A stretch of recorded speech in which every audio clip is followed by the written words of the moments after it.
عزیز طلبہ و طالبات، السلام علیکم۔ کل میں نے آپ کو جو گلزار نسیم ہے اس کا جو آپ کی کتاب میں حصہ ہے اس کے بارے میں ابھی میں نے آپ کو نہیں پڑھایا ہے، لیکن اس گلزار نسیم جو مثنوی ہے اس کے بارے میں تھوڑی سی جانکاری دی تاکہ آپ کو جو آپ کی کتاب میں حصہ ہے وہ سمجھ آ جائے۔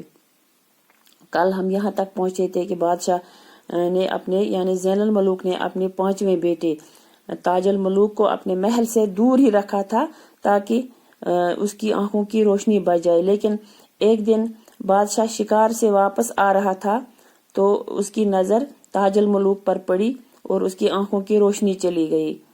بہت سارے معالج بلائے گئے۔ معالج کا مطلب ہے علاج کرنے والا یعنی ڈاکٹر۔ بہت آنکھوں کے ڈاکٹروں کو بلایا گیا، لیکن کسی طرح سے اس کی آنکھوں کی روشنی واپس نہیں آئی، اور آخر پر ایک ڈاکٹر کو آنکھوں کے معالج کو لایا گیا۔ اس نے کہا کہ ارم میں ایک پھول ہے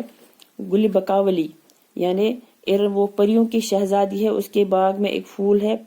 اس کے تالاب میں ایک پھول ہے، اگر اس کا زیرہ بادشاہ کی آنکھوں میں لگایا جائے تو اس سے بادشاہ کی آنکھوں کی روشنی لوٹ سکتی ہے، واپس آ سکتی ہے۔ تو بادشاہ کے 4 بیٹے یعنی زین الملوک کے 4 بیٹے اپنے لشکر کے ساتھ وہاں اس پھول کی تلاش میں نکل پڑے، اور دور جا کر ان کو اپنا بھائی بھی ملا، کیونکہ اس کو جب بادشاہ کی آنکھوں کی روشنی چلی گئی تو اس کو محل سے نکالا گیا تھا، تو وہ بھی ان کو ملا۔ اس نے لشکر سے پوچھا کہ آپ کہاں جا رہے ہیں؟ تو اس فوج نے ان سے کہا کہ زین الملوک کی آنکھوں کی روشنی چلی گئی اس کی بیٹے کی وجہ سے،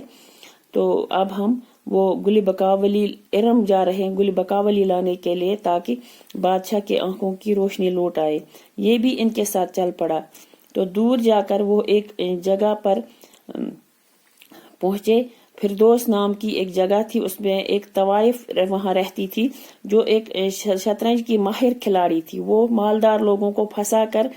ان کے ساتھ کھیل کر ان کو ہراتی تھی اور ان کو اپنا غلام بناتی تھی، اور ان کا مال اسباب بھی لوٹ کر لے جاتی تھی۔ تاج الملوک وہاں ڈھونڈتے ڈھونڈتے پہنچ گیا، لیکن اس سے پہلے اس نے پورے لشکر اور اس کے 4 بھائیوں کو اپنا غلام بنایا تھا اور قید کیا تھا۔ اب تاج الملوک وہاں اپنے بھائیوں کو ڈھونڈتے اور لشکر کو ڈھونڈتے ہوئے پہنچا، تو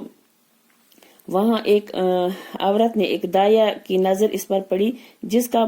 بیٹا اس کا ہم شکل تھا، اور وہی سمجھ کر اس نے اپنا بیٹا سمجھ کر اس کا ہم شکل پا کر اس کو اپنے ساتھ اندر لے گئی، اور اسی کے ذریعے سے تاج الملوک نے اپنے بھائیوں کا حال جب سنا اور ان کے بارے میں معلومات حاصل کی، تو یہ بھی پتہ کیا کہ وہ کون سی عورت ہے جو لوگوں کو قیدی بنا لیتی اور سب کو شطرنج میں ہراتی ہے۔ یہ حال سن کر اس کو بھی اس کی غیرت جاگ گئی، اور اس نے ماہر لوگوں کے ساتھ بیٹھ کر ان سے سیکھا، یہ کھیل سیکھا، یہ شطرنج کھیلنا سیکھا، اور اس عورت کے پاس پہنچ گیا اور اس کو چیلنج دیا، اس کو کھیلنے کے لیے کہا، اور شرط رکھی کہ اگر میں جیت گیا تو آپ کو ان سب قیدیوں کو رہا کرنا ہوگا۔ تو شہزادے نے اس عورت کے ساتھ یہ کھیل کھیلا، اور اس عورت کو جو وہ طوائف تھی فردوس نام کی جگہ پر، اس کو ہرا دیا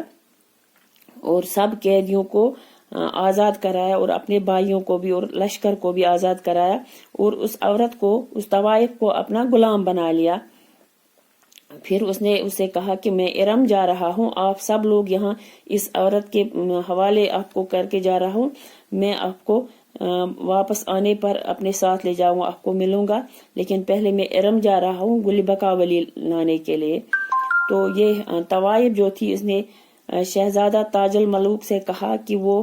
ارم جو ہے وہ پریوں کا شہر ہے، اور پریوں کے ساتھ آپ مقابلہ نہیں کر سکتے۔ اس پر شہزادے نے ان سے کہا، اس طوائف سے کہا کہ کوشش کرنے میں کیا مشکل ہے، اگر انسان کوشش کرے تو کوئی بھی مشکل آسانی سے حل ہو سکتی ہے۔ تو آج ہم اس ٹاپک اس سبق کو یہاں پر ہی ختم کرتے ہیں، اتنا ہی پڑھائیں گے آپ کو. آج کے لیے اتنا ہی، باقی وسلام.